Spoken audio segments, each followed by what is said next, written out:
Bonjour Romain Slocombe. Bonjour. Voilà, je rappelle que vous êtes photographe, dessinateur, illustrateur et depuis quelques années surtout écrivain. Voilà, pas tout en même temps, mais c'est vrai que j'ai été successivement un peu de tout ça. Et nous nous trouvons ici dans un atelier au 11 Buis rue Schwelcher.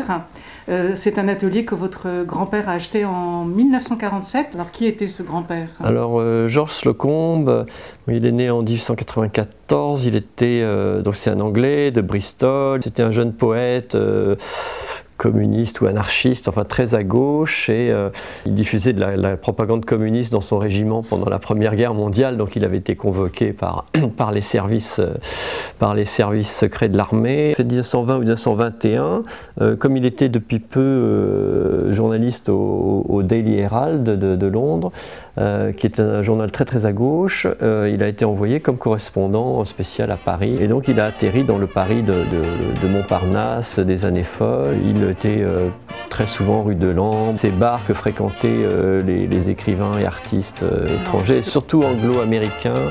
Hemingway en parle dans un de ses livres, enfin dans un de ses reportages de mon grand-père avec sa barbe rousse.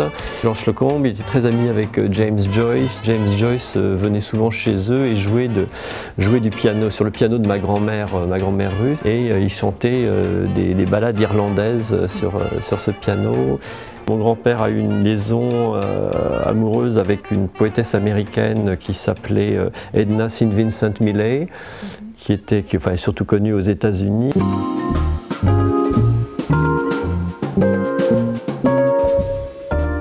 Vous avez fait de la BD underground, punk, qu'est-ce que vous entendez par là? Le bruit a couru qu'aux Beaux-Arts de Paris, il y avait des cours de bande dessinée, ou plutôt un atelier où les élèves faisaient la bande dessinée.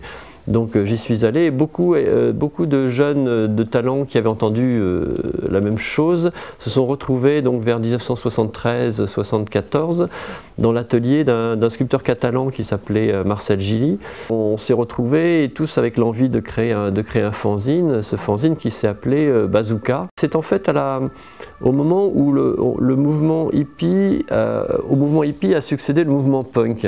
On travaillait d'après des photos de presse, des photos médicales. Underground dans la mesure où nous ne faisions pas du tout de la bande dessinée commerciale, et on ne cherchait pas à faire des séries de BD avec le même personnage, etc. On ne cherchait pas à raconter des histoires de cow-boys comme Blueberry ou des choses comme ça, même si c'est ce qu'on lisait ça, mais on était plus influencé par les fanzines américains de la côte ouest. Petits journaux tout minces en fait, qui coûtaient pas très cher, avec des couvertures assez flashy, de couleurs comme ça.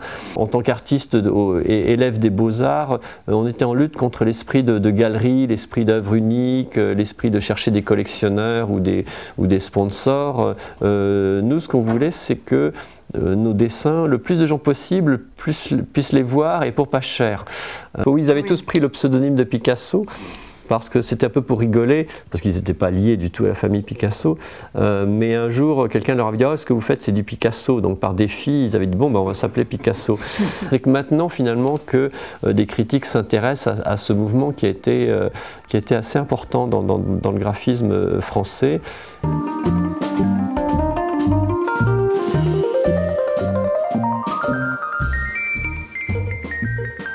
Vous êtes illustré dans le roman noir. Pouvez-vous nous en dire davantage, et notamment sur le personnage de Léon Sadorsky? Alors j'ai toujours été un grand lecteur de romans noirs, de romans policiers. Peu à peu, à force de fréquenter l'édition comme illustrateur, rencontrer des gens qui étaient dans les maisons d'édition, qui ont tourné un peu autour de tout ça. J'avais publié à l'époque où je dessinais pour le magazine BD Métal Hurlant, donc à la fin des années 70, début des années 80. J'avais écrit un premier livre, un roman d'ailleurs pour le coup très punk, qui s'appelait Fong Dinh Express, et qui était partiellement illustré, c'est-à-dire que j'avais fait 80 dessins, donc presque à toutes les pages il y avait des dessins, et ça avait été publié par les humanoïdes associés, sous l'impulsion de Jean-Pierre Dionnet, qui était le créateur de Métal Hurlant. Après bon, j'ai fait un peu des trucs pour enfants, etc. Puis j'étais principalement illustrateur encore. Et puis j'allais souvent au Japon, Et mon ami Patrick Rénal s'est trouvé directeur de la série noire à ce moment-là. Et un jour, il m'a invité à déjeuner en bas de chez Gallimard pour me dire bah oui, j'aimerais que tu fasses un polar se passant à Tokyo. Justement, j'ai vécu la vie d'un illustrateur européen à Tokyo, rencontrant des jeunes japonaises et des yakuza. Ça pourrait faire le sujet et ça a été le sujet de mon premier roman de cette série. Ce roman s'appelait Un été japonais, donc sorti chez Gallimard. Il avait très très bien marché. Et puis c'est ça qui m'a fait finalement rentrer totalement dans l'écriture, mais une écriture très visuelle, c'est-à-dire que pour moi, il y a des écrivains qui font du style, ils font de la dentelle avec les mots et la langue française. Moi je suis quelqu'un qui raconte une histoire, mais d'une manière extrêmement visuelle. Et depuis ce temps, je n'ai plus cessé d'écrire en fait depuis 2000, donc maintenant 2023, ça va faire 23 ans que je suis à fond dans le roman noir. Et il y a quelques années, j'ai fait des livres qui se passaient sous l'occupation, parce que c'est une période qui me fascinait en réalité. Et j'ai eu l'idée de faire une sorte d'anti-Maigret, de faire un flic français sous l'occupation, quelqu'un qui serait le véhicule idéal finalement pour visiter cette époque. Donc à la fois la vie quotidienne des Français, ce qui se passait à Paris du point de vue historique. Donc on va de l'époque de la rafle du Veldiv jusqu'à la Libération et à l'épuration, et avec ce personnage de Léon Sadorsky qui est basé sur un flic qui a réellement existé, qui était inspecteur principal adjoint à la 3e section des renseignements généraux. Comme il était sollicité par les Allemands pour fournir des listes, ces personnes se trouvaient fusillées au Mont Valérien très souvent parce que leurs fiches portaient ce genre de commentaires. Évidemment, je voulais faire une charge un peu contre la police française sous l'occupation, mais je voulais montrer aussi comment l'administration française, prise quand même entre deux feux, ce sont des fonctionnaires qui font leur devoir, qui reçoivent des ordres, et donc ils sont pris entre le marteau et l'enclume. Les résistants parmi eux sont très peu nombreux, d'ailleurs les premiers ont été identifiés, déportés ou fusillés par les Allemands. Mon personnage, j'ai voulu en faire un personnage un peu à la Simenon, c'est-à-dire que c'est pas seulement un personnage de roman policier, c'est plutôt un personnage de roman dur, de roman noir à la Simenon, et c'est un type qui va essayer de se débrouiller, de profiter aussi pour lui-même de ce pouvoir démesuré qu'a un policier tout à coup dans un Paris qui est quand même une ville de plus en plus dangereuse, où il a un pouvoir de vie et de mort en fait sur les gens qu'il arrête, et puis évidemment des intrigues quand même policières, mais basées sur le genre d'affaires qu'il y a eu pendant l'occupation. Mais l'idée aussi de parler de ce Paris où je suis né, que je connais bien, des quartiers de Paris, ça m'arrive de parler d'ailleurs du 14e, notamment il y a une scène de rafle dans le métro à Denfert-Rochereau.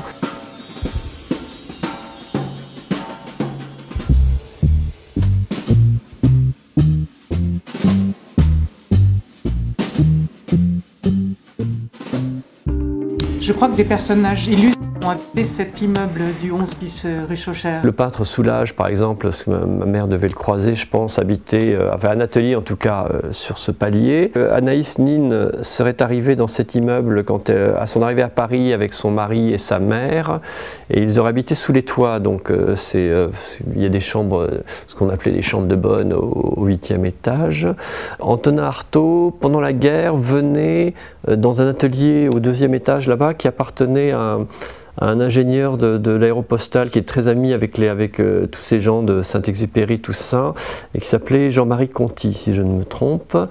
Richard Wright, l'écrivain noir américain, qui est resté 1 an en 1953, l'année de ma naissance d'ailleurs, mais je n'étais pas au courant, il était également sur ce palier. Plus récemment, il y a eu l'illustrateur Maurice Rosy qui était au rez-de-chaussée, un peintre israélien prof aux Beaux-Arts qui s'appelait Abraham Pinkas, au 2e, et puis au rez-de-chaussée il y avait évidemment Simone de Beauvoir qui s'était installée, je crois que c'est quand elle a eu le prix Goncourt avec Le Deuxième Sexe, tandis que Sartre lui a eu un appartement au boulevard Edgar Quinet qui n'est pas très loin.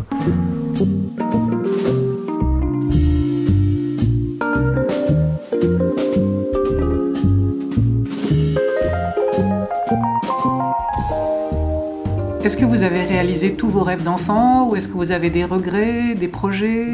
Il y a un seul rêve que j'ai jamais réalisé, c'était celui de pouvoir jouer de la guitare ou du piano et séduire les jeunes filles par les mélodies que je jouerais. Et j'ai toujours été très mauvais en musique. Je pense que je suis comme un individu chanceux et pratiquement tout ce que j'ai pu faire, y compris une fille merveilleuse qui s'appelle Miyako Slocombe et qui est traductrice de japonais.